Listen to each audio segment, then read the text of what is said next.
حضرت عیسیٰ علیہ السلام کے پاس ایک شخص آیا، کہنے لگا میں نے آپ کے ساتھ رہنا ہے ہمیشہ۔ امام راضی نے لکھا ہے میں نے ہمیشہ آپ فرمانے لگے میں ضرور ساتھ رکھوں گا پر دنیا داری کا مطالبہ نہ کرنا جی۔ تو اس پیر دے بندے کیویں مرید ہون جدے مرید ہویا دکان ہی نہ چمکے، کیا مطلب ہوا بیعت ہونے کا؟ اتنی دیر کے مرید ہوئے تو کوئی فائدہ نہیں ہوا، نہ کاروبار چمکا نہ دکان بنی۔ الٹا پیر صاحب کہتے ہیں سود بند کر دو، دھوکے بند کر دو، فریب بند، جتوں ہوندا پیا اتوں بھی نہیں ہون دے، کیا فائدہ ہے نا جی؟ تو کوئی مکر فریب ہی نہیں، دجل ہی نہیں، سادہ سادہ کام کیسے ہوگا؟ حضرت عیسیٰ علیہ السلام کہنے لگے میرے ساتھ رہنا ہے تو دنیا داری سے، بولیے دنیا داری سے بچنا۔ کہنے لگا جی بالکل صحیح ہے۔ آپ فرمانے لگے چلو ٹھیک ہے۔ حضرت عیسیٰ نے چاہا کہ اس کا امتحان کریں، فرمایا پہلے دن وہ آیا ہے صحبت صلح میں رہنے کے لیے، خیر سیکھنے کے لیے۔ حضرت عیسیٰ علیہ السلام فرمانے لگے کتنی روٹیاں کھائے گا؟ کہنے لگا ایک۔ آپ نے 3 روٹیاں منگوائی، ایک خود کھائی ایک اس کو کھلائی، تیسری وہیں رکھی اور جناب عیسیٰ دریا پہ وضو کرنے تشریف لے گئے۔ واپس آیا تو روٹی کوئی نہیں تھی وہاں۔ فرمایا روٹی کس نے کھائی ہے؟ کہنے لگا کوئی پتہ نہیں۔ جناب عیسیٰ علیہ السلام نے نا اس کو معجزہ دکھایا۔ ایک ہرن جا رہی تھی، اس کے ساتھ 2-3 چھوٹے چھوٹے بچے تھے۔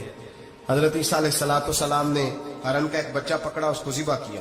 ہرن بھی کھڑی ہو گئی، باقی بچے بھی کھڑے ہو گئے۔ ذبح کیا اور ذبح کر کے اس کا گوشت بھونا، اس کو بھی کھلایا، خود بھی اتنا کھایا کہ سیر ہو گئے، ڈکار آنے لگے۔ فرمایا کھایا نا تم نے؟ لگا حضور کھایا ہے۔ فرمایا پیٹ میں ابھی ہے کا ہے؟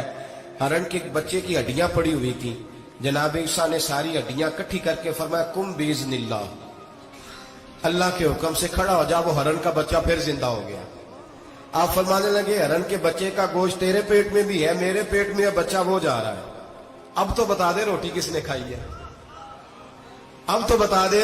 کہنا جی کوئی پتہ نہیں، مجھے پتا۔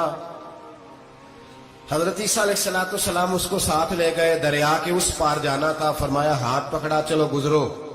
دریا میں پیر رکھا، اس کا بھی اپنا بھی۔ کہنے لگا جی ڈوب جاؤں گا۔ فرمایا تو میرے ساتھ ہے، تجھے معجزہ دکھانا ہے، اللہ کی قدرت دکھانی ہے۔ پیر رکھا دریا میں، پیدل چلتے ہوئے دوسرے کنارے چلے گئے، کوئی ڈوبا نہیں، پیر بھیگا نہیں۔ فرمایا اتنی بڑی تو نے معجزہ دیکھا، اب تو بتا دے روٹی کس نے کھائی ہے؟ کہنے لگا جی پتا مجھے خبر، اللہ کے سامنے سارا ہی پتا ہوتا ہے، پتہ نہیں مجھے، بولے بن جاتے ہیں نا منٹ میں۔ حضرت عیسیٰ کہنے لگے میں اللہ کا پیغمبر ہوں، مجھے منوانا آتا ہے۔ دریا کے اس پار گئے تو ریت تھی، صحرا کا علاقہ تھا۔ جناب عیسیٰ نے ریت کٹھی کی، چھوٹی چھوٹی ڈھیریاں لگائیں، 3 ڈھیر ریت کے لگ گئے، 3 ڈھیر۔ جب 3 ڈھیر لگ گئے تو جناب عیسیٰ علیہ السلام نے پھونک ماری، وہ ساری کی ساری ریت سونا بن گئی۔ حضرت عیسیٰ علیہ السلام کہنے لگے یہ 3 حصے ہیں سونے کے، ایک حصہ میرا ہے، ایک تیرا ہے، اور تیسرا اس کا جس نے تیسری روٹی کھائی ہے۔ کہنے لگا جی میں نے کھائی ہے۔ تیسرا حصہ اس کا جس نے تیسری روٹی کھائی۔ کہنے لگا جی روٹی، فوراً مان گیا۔ بے قدرہ کچھ قدر نہ جاتی، کیتی خوب تسلی ہو، اے دنیا دار پجاری زردے کتیاں دے گل ٹلی ہو، میں نے کھائی ہے۔ وہ میاں صاحب کمال کر گئے، اور ایک شخص لے گیا میاں محمد بخش علیہ رحمہ کو تانگے پہ بٹھا کے، کہنے لگا یہ پہلی بھی میری، وہ بھی میری، وہ باغ بھی میرا، یہ میرے چاچے کی، وہ میرے تائے کی، یہ میرے دادے کی، بڑے مالدار ہیں۔ آپ فرمانے لگے چل چھوڑ کوئی اور بات بھی کر۔ نہیں جی نہیں، وہ فلانی شے بھی میری۔ آپ فرمانے لگے یہ بتا تجھ سے پہلے کس کی تھی؟ کہنے لگا فلانے سے خریدی ہے۔ فرمایا اس سے پہلے کس کی تھی؟ چپ کر گیا۔ آپ فرمانے لگے دانش مندہ نہ کم نہ ہی دل دنیا نہ لانا، اس بوٹی کئی خامن کیتے، جو کیتا سو کھانا، چھوڑ اس کی بات نہ سنا، اس کا تو کبھی کوئی مالک ہوتا ہے کبھی کوئی ہوتا ہے۔ کہنے لگا جی میں نے ہی کھائی ہے روٹی۔ تو حضرت عیسیٰ کہنے لگے تو نے ظلم کیا، نبی کی صحبت پر تو نے ایک روٹی کو فوقیت دی، ایک روٹی، اور مجھے دھوکہ دیا اللہ کے پیغمبر کو۔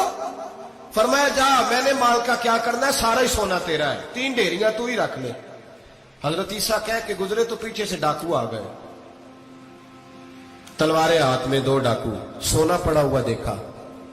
کہنے لگے تیرا ہے؟ کہا میرا ہے۔ کہنے اٹھ دوڑ جا تجھے قتل کر دیں گے۔ منت کرنے لگا، کہنے لگا یار اس طرح کرو نا، بانٹ کے کھاتے ہیں، بانٹ کے کھا لیتے ہیں۔ بات طے ہو گئی, ایک ایک ڈھیری کے مالک ہو گئے. اب وہ بات چیت ہونے لگی, نام پتہ واقفیت ہو گئی, تعارف ہو گیا. اب وہ جو دو ڈاکو تھے ان کو وہ شخص کہنے لگا بھوک لگی ہے یار کو روٹی کھاؤ, کچھ پیسے دے کے ایک کو بھیجا. وہ جو دو ڈاکو تھے ان میں سے جو کمزور تھا اس کو بھیجا کہ جاؤ کھانا لے کے آؤ. وہ کھانا لینے گیا تو پیچھے سے کہنے لگا تیرا رشتہ دار ہے؟ کہا نہیں. کوئی تعلق؟ کہنے لگا کوئی نہیں. آدھا حصہ کیوں دیتے ہو؟ کہنے لگے کمزور سا بندہ ہے, روٹی شوٹی لا دیتا ہے, میرے کام شام کرتا ہے, تو میں اس کو آدھا. اس نے کہا دفع کرو, چھوٹے چھوٹے کام کرتا ہے تم آدھا حصہ دیتے ہو, آتا ہے تو پکڑ کے قتل کر دیتے ہیں, سونا آدھا آدھا بانٹیں گے. ٹھیک ہو گیا جی. وہ جو روٹی لینے گیا تھا وہ بھی کہنے لگا مجھے تو نوکر سمجھا ہوا ہے نا, کھانے میں لاؤں, پانی میں لاؤں, بستر میں بچھاؤں. آج اتنا سونا ہاتھ آیا, بڑا ڈاکہ لگا, ان کو قتل کرتا ہوں نا دونوں کو, تو سونا میں قبضے میں کرتا ہوں. اس نے بھی دھوکہ دینے کا ارادہ کیا, کھانے میں زہر ملایا. امام راضی فرماتے ہیں وہ زہر ملا, کھانا لے کے پہنچا, روٹی رکھی تھی, ان دونوں نے یک بارگی حملہ کیا, اسے قتل کر دیا. قتل کر کے لاش دریا میں پھینکی, مست ہو کے کھانے لگے. جب سیر ہوئے تو پھر پیٹ کٹنے لگا, انتڑیاں ٹوٹنے لگی, ناک منہ کان ہر چیز سے خون نکلنے لگا. چیخے مارتے کوئی سارا سونا لے لے ہمیں بچا لے, سارا کچھ لے لے جان بخش دے. رونے لگے, تڑپنے لگے, لیکن اب کوئی بچانے نہیں آیا, کوئی داد رسی کو نہ آیا.